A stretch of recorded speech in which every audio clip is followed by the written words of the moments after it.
శ్రీరామ్. నేను ఆల్రెడీ ఇంతకు ముందు వచ్చాను. మన హిందుత్వంలో ఆడవాళ్ళు ఎలా ఉండాలో కూడా మీకు వివరించి చెప్పాను ఇక్కడ అమ్మవారి దగ్గర. అయితే అండి నేను ఒక చిన్న విషయం చెప్తాను. నా పేరు సుధా, నేను మోక్ష ధర్మ సంస్థ నుంచి వచ్చాను. మాది మోక్ష ధర్మ సంస్థ అన్నమాట. అయితే ఏం లేదు, ఇవాళ రేపు మనము ఆడపిల్లలకు పెళ్లిళ్ళు చేస్తున్నాం కదా, అందరూ చేస్తారు, ఆడపిల్ల తల్లిదండ్రులు కానీ మగపిల్ల తల్లిదండ్రులు కానీ. అయితే పెళ్లి చేసేటప్పుడు మనం ఏం చేస్తాము, మంగళ స్నానాలు లేకపోతే అరకలగ్గం ఇలాంటివి చేస్తున్నాం. అయితే ఈ మధ్య ఒకటి కొత్తగా వచ్చిందండి. ఏమొచ్చింది చెప్పండి? పెళ్లికి ముందు ఒకటి చేస్తున్నారు అందరూ. ఏం చేస్తున్నారు? ఫోటోషూట్ అని ఒకటి చేస్తున్నారు. లక్షలు తగలేస్తున్నారు. దానికి ఎంత పెడుతున్నారు అంటే లక్షలే పెడుతున్నారు.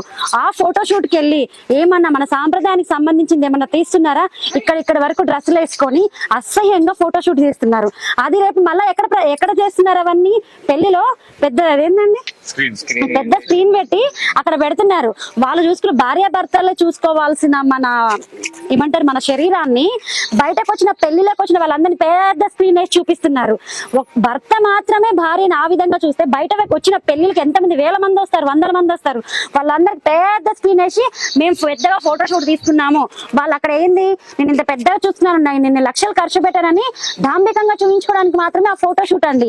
అంత అసహ్యంగా ఆ స్క్రీన్ లో ప్లే అవుతా ఉంటే చాలా చండాలంగా అనిపిస్తుంది చూసే వాళ్ళకి. అలా ఫోటోషూట్ లో సాంప్రదాయంగా చేసుకునే వాళ్ళు కూడా ఉన్నారు. ఏదో ఒక గుడికి వెళ్తూ ఒక దీపం పెడుతూ తులసి పూజ చేస్తూ అలా చెయ్యండి, తప్పులేదు. అది మన సాంప్రదాయం కాబట్టి అలా చేస్తే ఏం తప్పులేదు.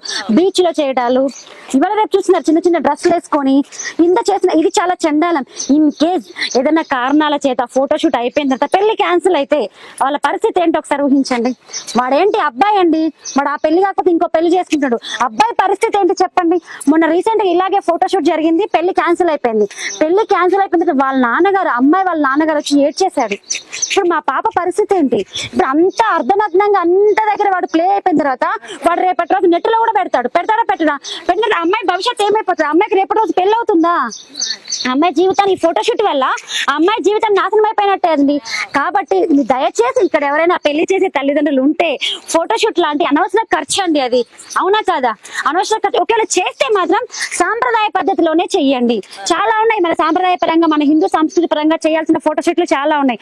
ఆ విధంగా చేస్తే మీకు డబ్బుతో పాటు మీ తల్లిదండ్రులు ఎంత చక్కగా పెంచారు అన్న మంచి పేరు కూడా మీకు వస్తుంది.